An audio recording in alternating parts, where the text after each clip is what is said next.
서울경찰은 신속, 친절, 공정하게 교통사고를 처리하고 있습니다. 교통사고 발생 시 현장에서 처리 요령. 유비무환. 아무리 안전운전을 하더라도 자이든 타이든 불쑥 마주하게 되는 교통사고. 일단 교통사고가 나게 되면 당황하게 됩니다. 그래서 반드시 조치해야 할 것들을 제대로 하지 못해 상당한 곤혹을 치르는 경우가 있는데요. 미리 그 대처 요령과 절차를 알아두면 많은 도움이 되실 겁니다. 교통사고는 사람이 사상을 당하게 되는 인적 피해 사고와 차량 파손과 같은 물적 피해 사고, 그리고 인적 물적 피해가 결합된 세 가지 유형으로 나눠집니다. 다음은 교통사고가 났을 때 꼭 알고 계셔야 할 점 몇 가지를 말씀드리겠습니다. 첫째, 사고가 나면 일단 차량은 움직이지 말고 제일 먼저 상대 차에 탄 사람들의 사상 여부부터 확인하시기 바랍니다. 혹시라도 부상을 당하여 도움이 필요하시면 즉시 119로 바로 신고하십시오. 사상자 구호 조치를 하고 나면 두 번째로는 사고 현장 보존을 위한 조치가 필요한데요. 사고의 원인을 입증하기 위해 휴대폰으로 현장 사진을 찍으신 다음 주변이 교통정체가 되지 않도록 차량을 안전한 곳으로 이동하셔야 합니다. 현장 사진은 우선 차량이 파손된 부분을 가까이에서 촬영하세요. 그 다음에는 앞, 뒤, 옆에서 약 20m 정도 거리를 두고 3번 촬영하거나 필요시 동영상으로 촬영하세요. 그리고 바퀴가 돌아가 있는 방향도 찍어두십시오. 바퀴의 방향은 가해자와 피해자를 결정하는 아주 중요한 증거가 되기 때문입니다. 사진을 다 찍고 난 뒤에는 사고 차량이 교통 안전에 방해가 되지 않도록 차량을 갓길로 이동시켜줘야 합니다. 그리고 2차 사고에 대비해 100m 후방에 삼각대를 설치하는 것도 잊지 마시기 바랍니다.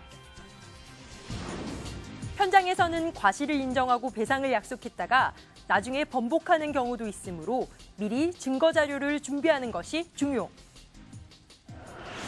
세 번째로는 기본적인 조치가 끝난 후 필요할 경우 경찰서와 보험회사에 신고를 하고 도움을 받는 것이 좋습니다. 사고가 미미하고 당사자 간의 얘기가 잘 돼서 마무리될 경우도 있지만 원활한 소통이 안 되고 다툼이 있는 경우에는 경찰서에 신고하는 것이 좋습니다. 넷째, 가벼운 사고거나 사상자가 발생하지 않았다 하더라도 구두 협의로 마무리하지 마시고 서로의 연락처를 주고받도록 하세요. 특히 어린이와의 사고 시에는 반드시 보호자에게 연락을 취해야 하며 조치하지 않아 간혹 뺑소니로 고발당해서 낭패를 보는 경우도 있으니 꼭 기억하시기 바랍니다. 이번에는 물적 피해 교통사고 발생 시 처리 절차에 대해 알아보겠습니다. 물적 피해 사고의 경우에는 종합보험에 가입되어 있거나 당사자 간의 합의가 되면 경찰서에 신고하지 않아도 별 문제가 없지만 사람이 다치는 인적 피해 사고의 경우에는 경찰서에 꼭 신고를 해야 하는 의무가 있다는 것을 잊지 마시기 바랍니다. 다음은 인적 피해 교통사고 발생 시 처리 절차에 대해 알아보겠습니다. 사고가 접수되면 담당 경찰관은 접수 사실을 가해자, 피해자에게 문자로 통지하고 현장 조사를 실시하는데요. 사고 관련 운전자 및 목격자가 입회할 수 있으며 이때 본인에게 유리한 증거를 제출할 수 있습니다. 사고 내용에 대하여 피해자, 목격자, 참고인 등이 보고 느낀 대로 진술서를 작성하며 피해자는 진단서와 견적서를 제출해야 합니다. 일반 교통사고로 사고 조사 후 보험에 가입되어 있거나 합의된 경우에는 진술서를 작성하고 보험 가입 증명원과 합의서를 제출하는데 이 경우 사고 원인 행위에 대한 벌점 및 범칙금이 부과됩니다. 하지만 사망자가 발생하거나 뺑소니, 교특법 11개 항에 해당하는 경우와 보험 미가입, 미합의 중상해 사고는 형사 입건되며 피해가 중하거나 뺑소니 교통사고 등은 사안에 따라 신병이 구속되는 경우도 있습니다. 사고 조사는 대개 2주 이내에 종결되며 조사 완료 후에는 결과를 피해자, 가해자에게 통지합니다. 이후에는 조사 결과를 관할 검찰에 송치해 사건을 처리하게 됩니다.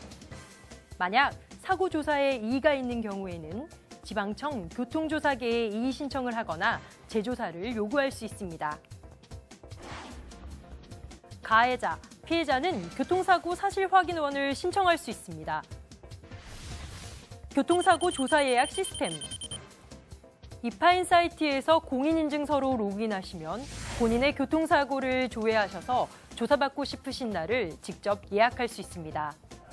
상단 운전면허, 조사 예약란을 클릭, 조사 예약 탭을 클릭하시면 본인의 교통사고가 조회되고 담당 조사관의 근무 일자에 맞춰 조사받기를 원하는 날짜를 직접 예약하시면 됩니다. 지금 소개해드리는 것은 우리가 빈번하게 볼 수 있는 교통사고 유형으로 그 처리에 대해 조금이나마 도움이 되시길 바라며 소개해드릴까 합니다. 신호위반은 신호기의 뜻에 위반하여 직진, 좌회전 또는 유턴할 경우 신호위반 처리가 되며 특히 비보호 좌회전 교차로에서 적색 신호의 좌회전 중 교차로 내 횡단보도를 건너던 보행자와 충돌하였을 경우 교특법에 해당해 신호 위반 적용을 받게 됩니다. 차로 변경 시에는 변경하고자 하는 방향으로 오고 있는 다른 차의 정상적인 통행에 장애를 줄 우려가 있으므로 진로 변경 시에는 특별한 주의가 요구됩니다.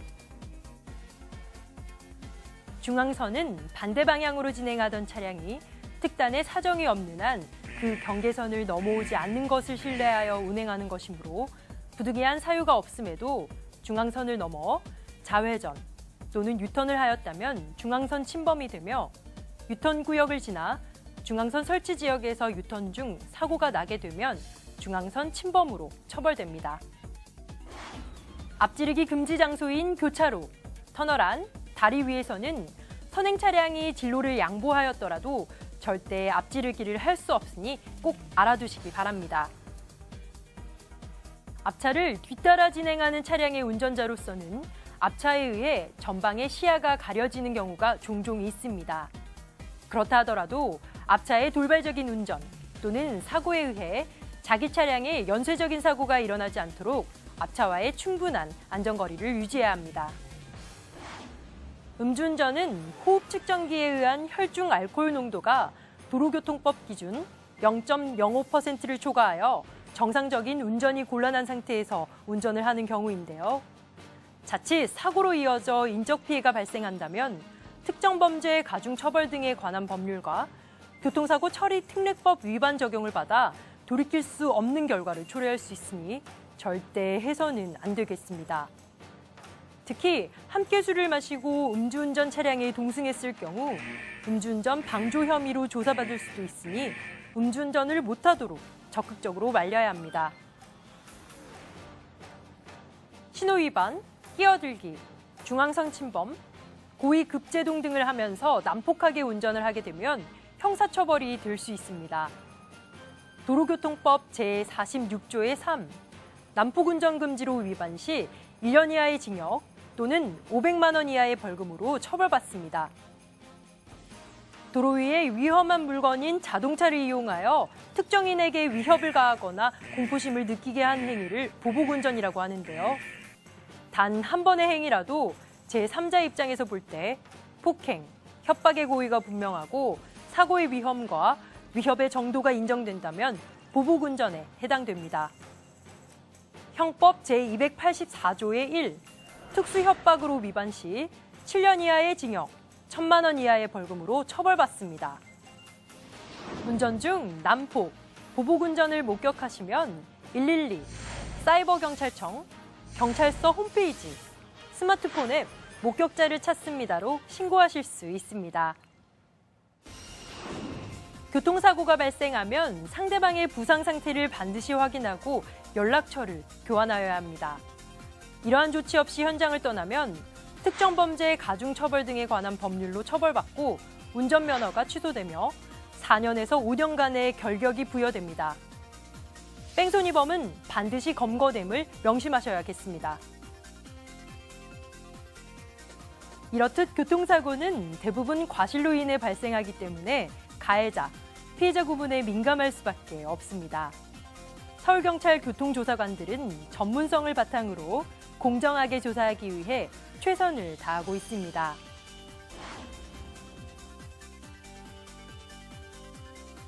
경찰서 조사 결과는 사법 처리에 관한 것으로서 민사상 배상, 즉 보험 처리는 별도의 문제라는 것도 알아두시길 바라며 교통사고를 겪지 않도록 늘 안전운전하시기를 기원합니다.